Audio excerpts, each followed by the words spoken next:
Good to have you with us. This is Arirang News, live from Seoul. I'm Hyun-kyung. We begin with the latest coming out of the presidential office. President Park Geun-hye has named and replaced new ministers, plus the head of the country's financial regulator. As for a highly anticipated appointment for presidential chief of staff, she will wait until after this week's Lunar New Year holiday. Now, that said, let's now connect to Arirang News' presidential office correspondent Choi You-sun for more. So, You-sun, let's first talk about the cabinet reshuffle today. It was a rather small-scale reshuffle as expected.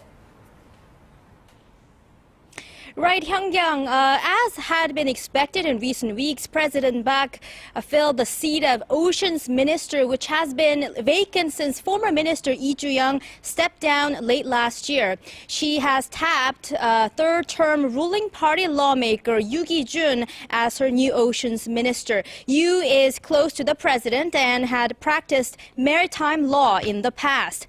A surprise pick today was the president's new Unification Minister. In a likely move to select a figure who's been involved in her policy-making process, she chose her current Unification Secretary Hong Yong-pyo to head the Unification Ministry.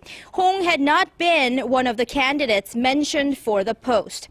President Park also replaced her transport minister. She named another ruling party lawmaker considered a member of her faction, Yoo Il-ho, who's also an economist.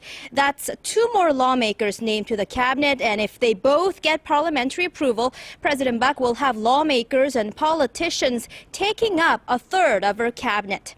For the Financial Services Commission chairman, the president tapped Im Jong-yong, a former vice finance minister who also headed a private financial group. With his experience in both public and private sectors, Im is known to understand the shortcomings of the current financial system and will likely push for a bold deregulation drive. Hyun-kyung?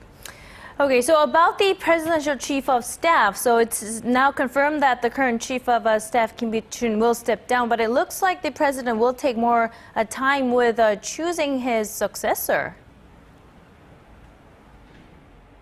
Right. The presidential office has confirmed President Park accepted her chief of staff's offer to step down. Kim Ki-june's successor, however, was not announced today. Neither were the president's special political advisors to bolster communication.